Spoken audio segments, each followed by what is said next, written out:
should probably look somewhere more affordable. Who owns the entire street? This doesn't make sense. 9 houses, same people, different company names. No, they aren't buying houses. They're buying the whole street. Bellwether Restoration Trust has submitted the highest bid. No, that's impossible. You never asked who I was. He's out of time. Funding confirmed. The winning bid has been awarded. No. You thought the game was over. For years, they made people believe they had no choice. They didn't buy this street. They took it. Today, it comes back. The day Vanessa Kingsley looked at Darius Whitlow's worn jacket and laughed inside a $2 million home on Bellwether Street, she believed she already knew everything about him. She slid a brochure for the cheapest apartments in the city across the counter without asking his name, without asking what he did for a living, without asking a single question that might have stopped what came next. Darius did not argue. He only asked who owned the street. Vanessa thought it was the question of a man who had no business asking it. She was still smiling when the lawyers walked in. Stay until the end to see how one moment of contempt brought an entire real estate empire to its knees. Darius Whitlow had not driven down Bellwether Street in more than 20 years, and the morning he finally did, the road looked almost unrecognizable beneath a canopy of real estate banners bearing the silver and black crest of Ashbourne Dominion Development. The oak trees that had once shaded the sidewalks were still there, older and wider than he remembered, but nearly everything else had been stripped of the life it once held. The corner hardware store was boarded up. The barber shop that had operated for 3 decades was now an empty shell, and the families who had once filled these porches with noise and laughter existed only in memory. He parked his battered pickup truck at the curb in front of number 214. The house his mother had owned for nearly 2 decades before financial pressure had forced her to sell, and he sat there for a long moment without moving, his hands still resting on the steering wheel, his eyes taking in every detail of the renovated facade that had been stripped of the warm brown paint his mother had chosen and replaced with something cold and modern. The property was listed at just under $2 million. A number that bore no relationship to the actual market conditions of the surrounding blocks, and suggested instead that someone was staging the street for a transformation the current residents had never agreed to. Darius was not there purely out of sentiment. His firm, Whitlow Renewal Capital, had spent months analyzing undervalued urban corridors across the southeast, and Bellwether Street fit every criterion for the kind of community-centered vitalization the company specialized in. But he had made a deliberate decision not to arrive as a CEO, not to send an assistant or a representative, not to announce himself in any way that would change how he was treated. He wore the same gray jacket he always wore, when he wanted to be seen as nothing in particular, drove the same truck he had used for years, and carried none of the outward signals that he controlled a portfolio worth hundreds of millions of dollars, because he had learned long ago that the way a person treats you before they know who you are tells you everything you need to know about who they actually are. The open house at number 214 was being managed by Vanessa Kingsley of Kingsley Crown Realty, a woman known in Greyhaven's high-end property circles for her ability to move luxury listings quickly and her equally well-known talent for deciding within seconds which prospective buyers were worth her time.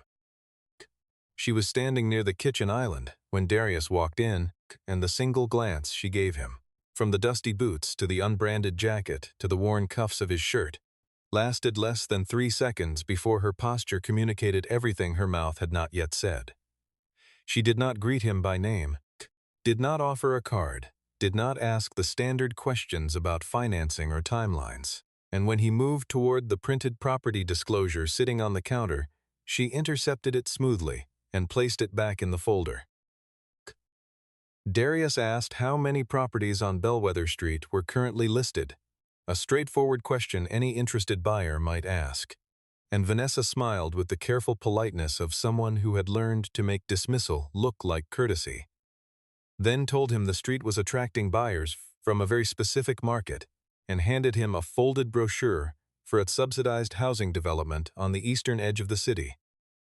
He took the brochure, folded it once, and placed it in his jacket pocket without a word, and then he looked slowly around the room, taking in the fresh plaster work, the new light fixtures, and the Ashbourne construction placard partially hidden behind a cabinet, a detail that did not belong in a property that was supposedly being sold independently. When he left the house, he sat in his truck for a moment, pulled out his phone, and called the woman who knew his operation better than anyone else. He told Camille Reed not to research the house. He told her to research the entire street. Camille Reed had worked alongside Darius for 11 years, and in that time she had developed a particular instinct. For the moment a routine inquiry became something larger, and the moment she began pulling county property records for Bellwether Street, she knew they had found that moment.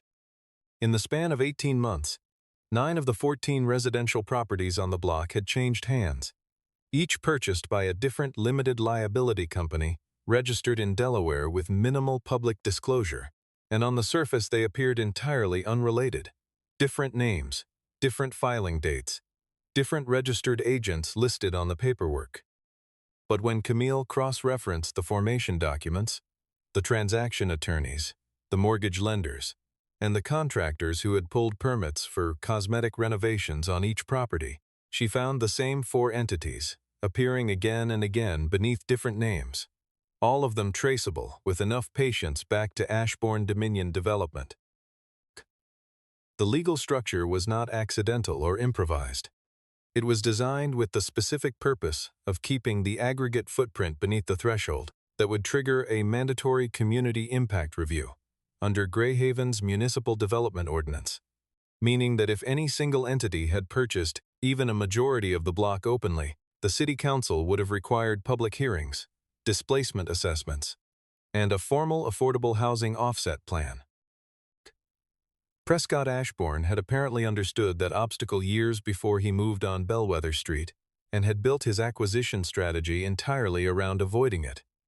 And the elegance of the evasion was such that no single transaction, examined in isolation, would have raised a credible alarm. Vanessa called Darius twice the following morning, not to apologize for the previous day's interaction and not to extend any new invitation, but to inform him that future open house visits at Kingsley Crown Realty listings would require a pre-qualification letter from a lender on a short list she would provide. Darius had his attorney prepare a letter confirming his ability to purchase any property on the street in cash, without financing of any kind, and submitted it to Vanessa's office before noon, and when she received it, she forwarded it to her firm's compliance director, with a handwritten note questioning the authenticity of the document rather than processing it through the standard verification channels. Grant Hollis, who had been at Kingsley Crown for 2 years, and had watched enough transactions to understand the difference between due diligence and deliberate obstruction, stood near Vanessa's office doorway when she placed that call, and he thought about the couple she had personally walked through a $4 million property 3 weeks earlier, while their pre-qualification letter was still pending.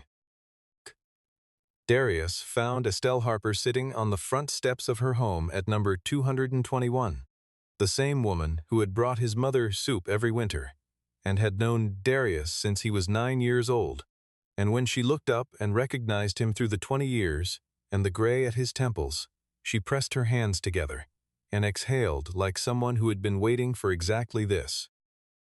She told him that the trouble on Bellwether had not started with the banners or the open houses. It had started quietly with a series of code enforcement citations that targeted the older homes on the block for minor issues that had existed undocumented for years, followed by purchase offers that arrived within weeks of each notice, always below market value, always with a short acceptance window. 2 families had their homeowners' insurance policies abruptly rescheduled at higher premiums by carriers they had used for decades, and a retired schoolteacher at the far end of the block had her refinancing application denied by a bank that had previously approved 2 of her transactions without issue. Estelle had held out because she owned her home outright and had no debt for anyone to use as leverage. But she told Darius she had started locking her front gate after dark, because she no longer trusted the neighborhood the way she once had. Then she mentioned that number 214 was about to be included in a sealed portfolio auction, covering most of the remaining listed properties on the block. Camille called while Darius was still sitting on Estelle's front steps and told him that the submission deadline for the portfolio auction was 48 hours away. Camille's first recommendation was straightforward. Submit an offer on number 214 alone, secure the property that had belonged to his family, and avoid entangling the firm in a broader dispute that could become legally complicated. Darius listened to her make the case and then told her no with the same quiet finality he used when he had already thought through every version of the argument and reached the same conclusion each time. Buying back one house would satisfy something personal and do nothing structural. The remaining properties would still fall to Ashbourne. The architecture of pressure and displacement would remain intact, and 5 years from now, Bellwether Street would be a gated luxury corridor, and no one who had grown up there would be able to afford to walk its sidewalks. What he wanted instead was to understand the exact legal boundary of what Ashbourne controlled and what remained genuinely available. And when Camille ran the full accounting, the picture was more complete than either of them had anticipated. 11 residential units were currently listed and available through the sealed auction. 3 commercial storefronts had been vacated and were being held by Ashbourne-linked entities, and a cleared lot at the southern end of the block had been sitting dormant under a company name that translated to nothing recognizable, waiting for some future phase of development that required the rest of the street to first be assembled. Anyone who controlled all of those assets simultaneously would hold not just property, but the underlying development rights for the corridor, meaning that no large-scale project touching Bellwether could proceed without their cooperation. Darius authorized Kimmel to form a new acquisition entity called Bellwether Restoration Trust, registered quietly with no reference to Whitlow Renewal Capital or to Darius himself, and instructed her to prepare a bid that would exceed Ashbourne's expected offer, while attaching conditions that no developer primarily interested in demolition and replacement could reasonably accept. The offer included a provision that all existing residential tenants would be protected by a 5-year non-displacement covenant, that the block's pre-war architectural facade would be preserved under a heritage easement, and that any resident who had sold under the pressured conditions of the previous 18 months would have the right of first refusal to purchase equity in the restored street at a discounted rate. Vanessa held an investor preview at a downtown restaurant the night before the auction deadline, and she stood before a room of developers and financiers and described Ashbourne's Bellwether project as within days of becoming the most significant urban luxury redevelopment in Greyhaven's recent history. And when a guest asked whether any current residents were contesting the process, she laughed and said that the only significant pushback had come from a man who had walked into one of her listings in work clothes and asked questions he clearly had no capacity to act on. She did not use Darius's name, but she described his jacket, the color of the truck, and the nature of his presumption, and the room responded with the comfortable laughter of people who shared her framework without needing to examine it. Grant Hollis stood near the back of the room and stared at the floor. When the auction documentation was reviewed the following morning, Camille identified a clause buried in the final pages granting the seller discretionary authority to select among qualified bidders on the basis of compatibility with the project vision, a provision that gave Vanessa and Ashbourne the ability to reject Bellwether Restoration Trust simply by declaring it an incompatible buyer. Darius decided to appear at the final negotiation session in person, under his own name, and let the room understand exactly who had been bidding all along. When the conference room doors opened, Vanessa Kingsley looked up from her seat and saw Darius Whitlow walk in beside Camille Reed and 3 attorneys she had never encountered before.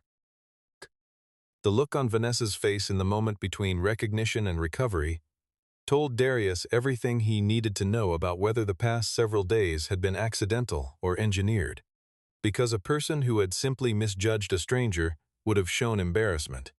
But what crossed Vanessa's face in that fraction of a second was calculation: how much damage had been done, how visible it was, and whether it could still be managed.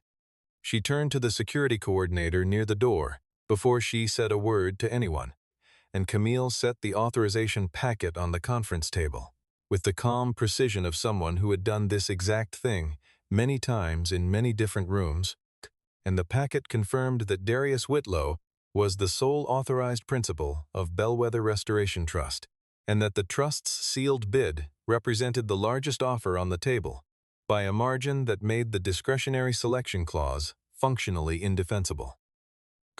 Prescott Ashbourne joined the session through a video call from what appeared to be a hotel suite, his jacket pressed, and his expression carefully composed in the manner of a man who had managed enough crises to know how to wait them out. And when Darius was formally introduced, Prescott did not insult him directly. He had too much experience for that, but instead expressed concern, in the measured tones of someone performing reasonableness, that a project of this scope and sensitivity required stewardship by parties with demonstrated experience in high-density urban redevelopment. Darius opened his presentation without responding to the framing, and described 11 completed revitalization projects across 4 states, a current managed portfolio exceeding the total assessed value of every Kingsley Crown Realty listing in Greyhaven combined, and a track record of 0 involuntary tenant displacement across more than 1,200 residential units. Vanessa attempted to shift the atmosphere by suggesting that the confrontation at number 214 had been a misunderstanding born of miscommunication, and that she had the deepest respect for every qualified buyer, regardless of any other factor. And Darius waited for her to finish, and then asked her, with no hostility and no raised voice, to explain why a couple she had personally escorted through a listing 3 weeks prior had been permitted to tour without any pre-qualification documentation, while his certified letter confirming full cash capacity had been flagged for authenticity review. The room was very quiet for several seconds, and Vanessa did not answer. Prescott attempted to redirect the conversation toward partnership opportunities, suggesting that Ashbourne Dominion might welcome Whitlow Renewal as a minority participant in the broader corridor project, and Darius declined and requested that the refusal be entered into the meeting record, which visibly unsettled Ashbourne in a way that being contradicted had not. The seller's representative confirmed that Bellwether Restoration Trust remained the leading offer, pending final fund verification and legal review, and the session adjourned with the understanding that a determination would be made within 24 hours. That night, a formal complaint was submitted anonymously to the Trust's primary banking institution, alleging that Bellwether Restoration Trust had an irregular funding source, and the bank, following its compliance protocols, placed a temporary hold on the issuance of any transaction confirmations related to the account. The hold was technically routine and legally uncontestable on its face, and it had the practical effect of preventing Darius from completing the purchase documentation before the seller's deadline the following morning, which meant that unless the hold was resolved, the default clause would transfer selection authority back to the seller, and Ashbourne's lower bid would effectively win without contest. Camille spent 2 hours tracing the complaint's origin through the bank's intake system, and discovered that the submission had been made from an IP address registered to an office on the 14th floor of the Kingsley Crown Realty building. Darius had the kind of evidence that a less disciplined person would have taken immediately to a regulator, or to anyone who would amplify it. But he had learned at significant personal cost earlier in his career that moving too fast with an incomplete hand usually allowed the other side to claim procedural error and neutralize the most damaging material before it could be examined properly. What he needed was not just to prove that Vanessa had filed a false complaint. He needed to understand how deep the coordination went between her office and Ashbourne's infrastructure, because the false complaint was almost certainly not an improvised act. And if there were earlier instances of the same tactics, the overall picture would be far more damaging than any single incident. Camille quietly reached out to a second banking institution that had an existing relationship with Whitlow Renewal Capital and began preparing an alternative liquidity confirmation that would meet the seller's documentation requirement. And while that process moved forward, Darius allowed the narrative to sit undisturbed. He did not contact the bank demanding resolution, did not call Vanessa's office, and did not signal in any observable way that he knew what had been done.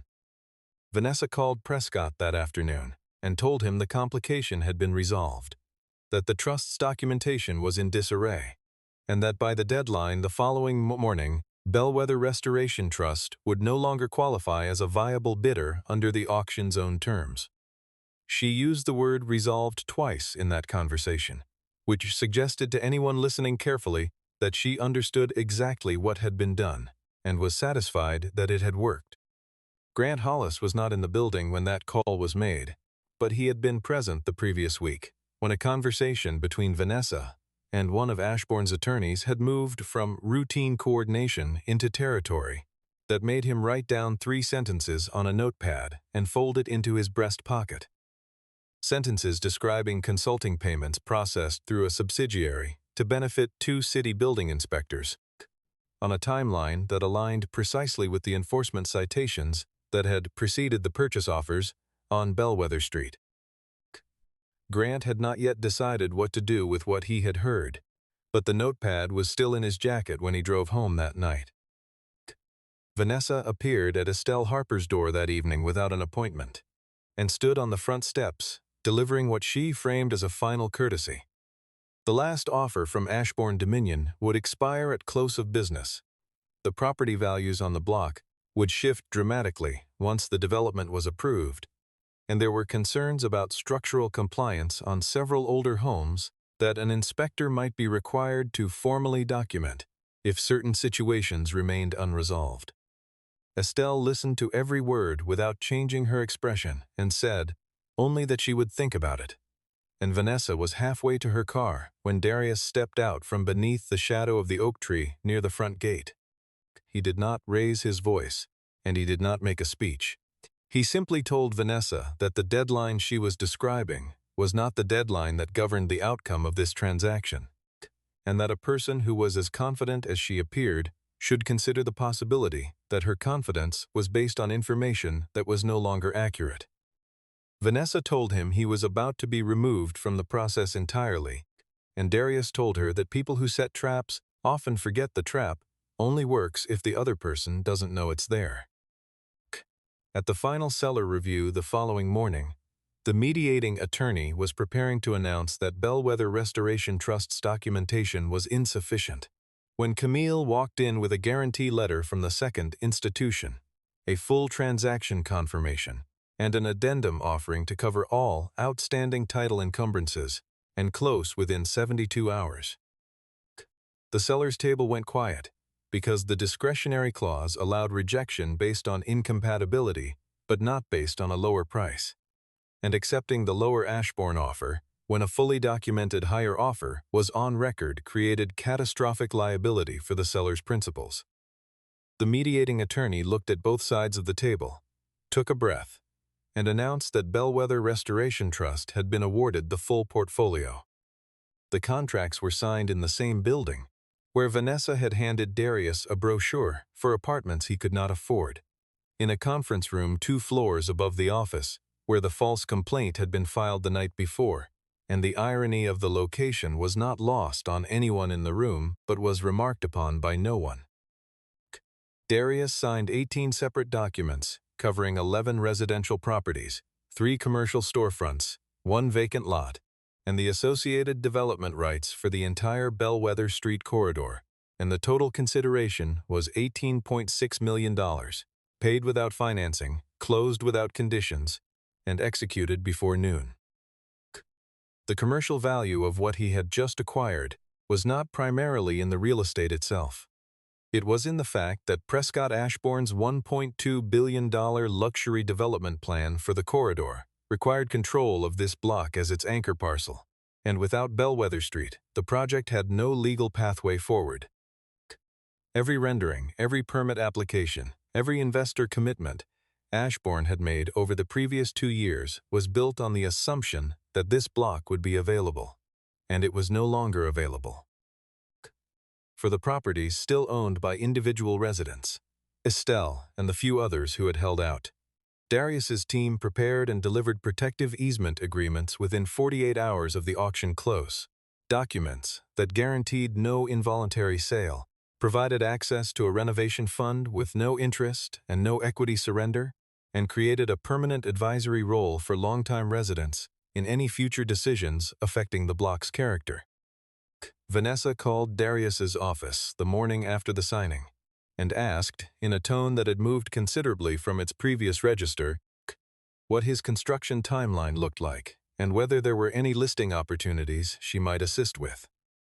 He did not take the call.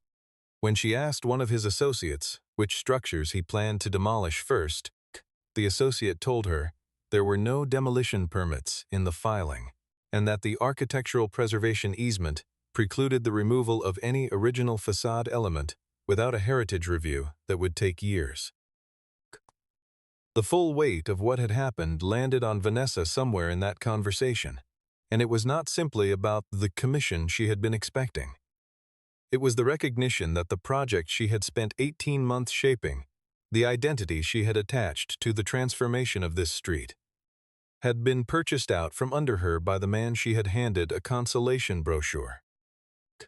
Prescott Ashbourne called Darius directly that afternoon, using a number he had never been given, which was itself a small illustration of how accustomed Prescott was to having access to things he had not been offered, and he proposed to purchase the entire assembled portfolio for twice what Darius had paid, framing it first as a generous gesture and then as an efficient resolution that would benefit everyone. When Darius declined without explanation, Prescott recalibrated and told him that the city's Development Review Board did not typically approve projects from firms without established relationships in Greyhaven, implying that the approval's Whitlow renewal would be slow in coming or would not come at all. Darius was quiet for a moment and then asked Prescott whether he was describing a factual assessment of the city's process or confirming that he had personal influence over the board's decisions. And the silence on Prescott's end lasted long enough to be its own kind of answer before the call ended. A video clip began circulating online 2 days later, taken inside number 214 during the original open house, capturing Vanessa's full interaction with Darius, including the brochure, the tone, and the reference to what kind of buyer the street was being prepared for. Darius did not share the clip and made no public statement about it. But when Camille told him the footage could only have originated from someone inside the building that day, he was quiet for a moment and then thought about Grant Hollis. That evening, Grant sent Camille a text message that read, "The video is not the most important thing I have." Prescott Ashbourne's communications team moved within 24 hours of the video appearing, and the counter-narrative they constructed was efficient and practiced. Darius Whitlow was not a community protector, but an opportunistic investor who had used the language of preservation to acquire a block he intended to redevelop on his own terms. His fund structure was deliberately obscured behind holding entities just as Ashbourne's had been, and the real victims of the situation were the sellers who had trusted a process manipulated by an outside buyer. 3 newspapers ran versions of this framing within a week, 2 of them citing unnamed sources close to the Ashbourne organization, and several voices in local business circles questioned whether Whitlow Renewal Capital's model of buying distressed urban corridors was meaningfully different from the gentrification it claimed to oppose. The campaign had a specific structural goal: to create enough public ambiguity about Darius's intentions that the city council would hesitate before acting on any evidentiary record from a hearing, giving Ashbourne's attorneys time to file procedural motions that could delay or neutralize regulatory action. The Greyhaven Department of Buildings, under pressure from parties that were not difficult to identify, issued a notice suspending renovation permits on 5 Bellwether Street properties pending reinspection of structural compliance documentation. The same mechanism that had been used to pressure individual homeowners 2 years earlier now applied to properties Darius legally controlled. Two of the insurers on the Whitlow renewal portfolio received communications alleging elevated risk profiles on the Bellwether acquisitions, and began internal reviews that would have resulted in coverage interruptions if they had proceeded to completion. Darius recognized the pattern with the familiarity of someone who had now seen it executed twice from the same playbook, and his response was the same as it had been the first time. He did not accelerate, did not react publicly, and gave no appearance of being threatened. Vanessa held a press availability in which she described herself as a professional who had served thousands of clients of every background and who had been targeted by a calculated effort to destroy her reputation using a selectively edited recording that misrepresented the context of a routine professional interaction. And she delivered this with a composure that suggested significant preparation and the assistance of a crisis communications firm. Grant Hollis met Camille in a parking structure on the western edge of downtown at 7 in the morning and gave her a folder containing printed copies of 14 internal emails from Kingsley Crown Realty's server. Messages sent over 9 months that described client prospects using a coded tier system in which the highest designation was reserved for buyers who were white, above a specific wealth threshold, and what the emails called culturally aligned with the corridor's positioning. A second category was used for buyers who were wealthy but outside the preferred demographic profile, and the instruction to brokers handling those contacts was to redirect them to alternative inventory. A third group of emails documented a series of transfers from an Ashbourne Dominion subsidiary to a consulting firm operated by a relative of one of the city's building inspection supervisors, with payment dates that aligned within days of the enforcement citations issued to Bellwether Street homeowners prior to their receiving purchase offers. Vanessa discovered the access irregularity 3 days later, terminated Grant by end of business, and filed a complaint with the city's Economic Crimes Unit alleging theft of proprietary business records. Grant did not respond publicly, and for 36 hours he was unreachable by phone. A silence that Prescott Ashbourne's team immediately filled with the suggestion that the missing witness had fabricated his claims and fled before anyone could test them.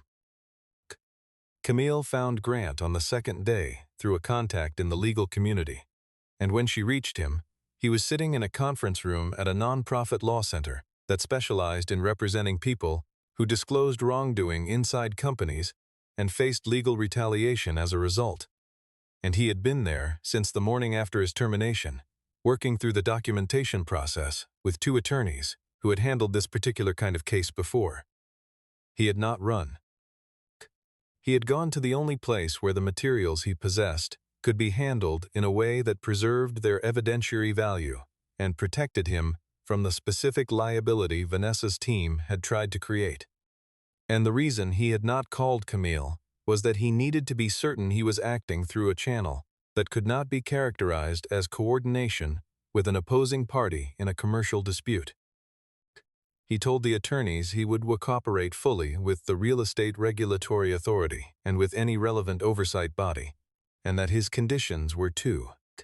He wanted assurance the case would be treated as a systemic matter and not a personal confrontation, and he wanted to know that the people most harmed by the conduct he was documenting, the families who had sold under duress, the homeowners who had been pressured and worn down over years, would be part of whatever outcome the process produced. Darius received Estelle Harper's call the following morning and drove to her house, where she met him at the door, holding a cardboard box that smelled faintly of cedar. Inside were 24 documents, certified letters from building inspectors, repair cost estimates from contractors, who had subsequently refused to perform the work, insurance notices with premium adjustments that defied any actuarial logic, and 3 purchase offers from entities Camille now knew were Ashbourne subsidiaries, each offer lower than the one before it, each accompanied by a deadline that shortened with each iteration. The dates began 8 years earlier, and the pattern was not new and not improvised. It was a systematic campaign of manufactured distress applied to homeowners across nearly a decade, creating the conditions under which selling seemed like the only available choice, and doing so gradually enough that no single incident was likely to attract meaningful scrutiny. Darius worked backward through the documents and found among them a certified letter addressed to his mother's property, number 214, dated 14 years ago, 2 years before she had sold, citing a foundation crack requiring immediate remediation at a cost several times what any licensed contractor would have quoted for the actual repair. He had believed for years that his mother had sold because she had struggled to manage the financial responsibilities of homeownership on her own after his father died, and he had carried a quiet guilt about not having helped her more aggressively. And he now understood the guilt was not his to carry. She had been positioned to fail by a system that had been running far longer than anyone had publicly acknowledged. And the sale of number 214 had not been a failure of financial management, but the result of deliberate institutional pressure applied over time. Camille watched him from across the table and waited until he set the letter down before she said anything, and what she said was that the public hearing before the city council was 3 days away, and that the evidence they now possessed would either be presented at that hearing in a format the council could not defer, or it would be contested through procedural motions until it became too expensive and complicated for any individual to pursue. Prescott Ashbourne sent a final offer that evening through a third-party intermediary. $40 million for the entirety of Bellwether Street, full transfer of all easements and development rights, and a mutual non-disparagement agreement that would have prohibited Darius from discussing any aspect of Ashbourne's conduct in the past or future. Darius wrote back through the same intermediary, "This street is no longer priced in your currency. Vanessa." Kingsley arrived at the hearing the next morning with a folder under her arm and the studied composure of someone who had not slept but was not going to let that be visible.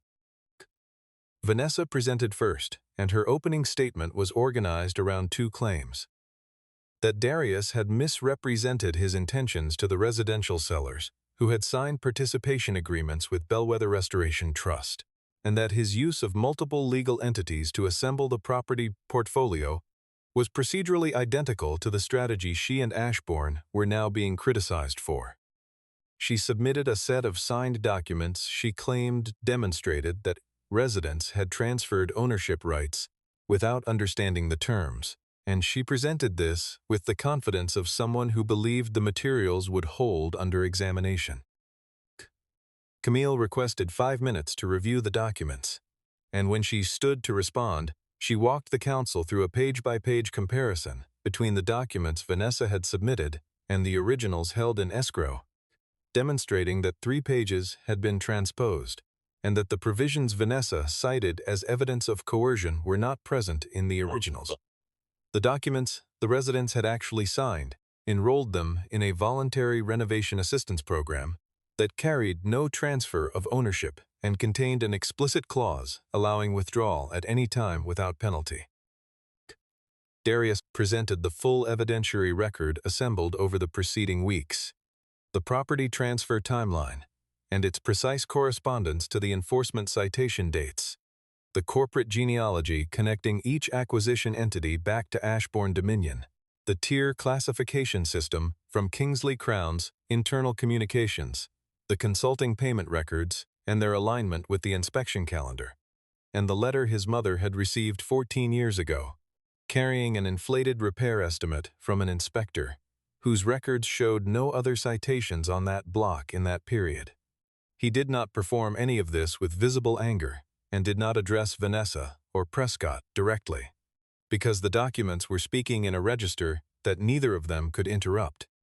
Grant testified under oath and under the protection of the regulatory authority's witness procedures, confirming the operational details of the client classification system and the standing instruction to redirect buyers who did not fit the desired demographic profile, and he confirmed that this instruction had been communicated to him explicitly by Vanessa during his onboarding, framed as standard practice for maintaining the quality of the listings. Estelle Harper testified last, and she did not use technical language or reference legal structures.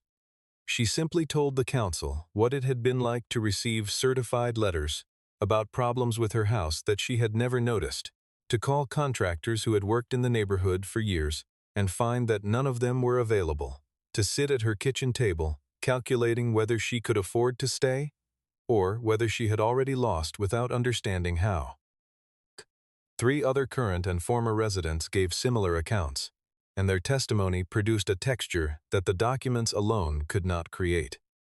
The council voted unanimously to refer the full record to the State Real Estate Licensing Authority and the State Attorney General's Economic Crimes Division, and all active development permits associated with Ashbourne Dominion development within Greyhaven were suspended pending investigation.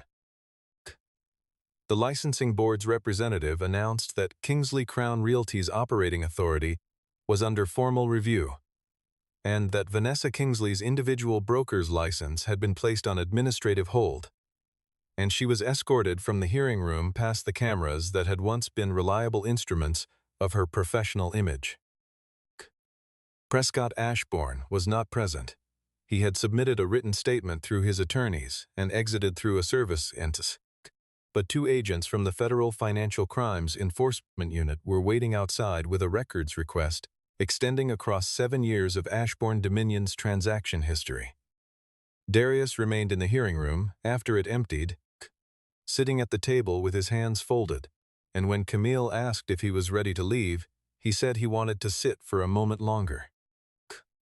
12 months after the hearing, Bellwether Street did not resemble the gleaming corridor of sealed towers and polished lobbies that Prescott Ashbourne's renderings had promised his investors, and it did not resemble the forgotten block of boarded-up storefronts it had been threatening to become. The 11 residential properties had been renovated under a preservation standard that required all original exterior masonry and woodwork to be restored rather than replaced, and the results gave the street a dignity it had not possessed for a long time. Not the performed dignity of a marketing campaign, but the quieter kind that comes from care applied to something that was already worth caring for. The 3 commercial storefronts housed a family-run Caribbean restaurant that had relocated from a flooded location 2 neighborhoods away, a used bookshop operated by a retired librarian named Dorothea, who had grown up 4 blocks from where she now sold books, and a shared workspace used by 6 small businesses, whose owners could not have afforded the square footage anywhere else in Greyhaven at current market rates. Darius had converted number 214 into a resource center offering free legal consultation for homeowners facing code enforcement pressure, financial counseling for families navigating predatory purchase offers, and a documentation service that helped residents create verifiable records of the condition of their properties before any inspector arrived. 1 small room at the back of the house, the room that had been his mother's sitting room, was kept as it had been, the proportions unchanged, the light coming through the same window where she had kept a plant for 20 years, and it was not open to the public and was not on any map of the building's layout. Grant Hollis worked for an independent ethics oversight organization that monitored licensing compliance in the state's real estate industry and consulted on the design of anti-discrimination disclosure requirements that were later adopted by 3 other states. He had not become a symbol of anything, which was by his own design. He had simply moved from a place where staying silent was easier to a place where it was no longer available to him. Prescott Ashbourne's development organization dissolved its Greyhaven holdings under a consent decree 18 months after the hearing and paid restitution to former homeowners, whose sale histories showed evidence of coordinated coercion. Vanessa Kingsley did not recover her broker's license, and the thing she had built from contempt and calculation, the brand, the authority, the ability to decide who belonged in a room, had turned out to be more fragile than the things she had dismissed. On the last evening of the year, Darius stood in front of number 214 and read the words above the door that had replaced the listing placard from the day Vanessa Kingsley had smiled at his jacket and handed him a brochure for somewhere else to go. Bellwether House. No one is told they don't belong here. Estelle came to stand beside him and asked if he was finally satisfied. Now that the house was his, he looked down the length of the street, where every window was lit against the dark, and said the same thing he would have said on the morning. He first walked into that open house in a worn jacket, with nothing in his hand except the quiet certainty of a man who already knew what he was going to do. He had not bought a house. He had simply become the answer to a question Vanessa Kingsley asked. On the day she handed a man in a worn jacket a brochure for somewhere else to go.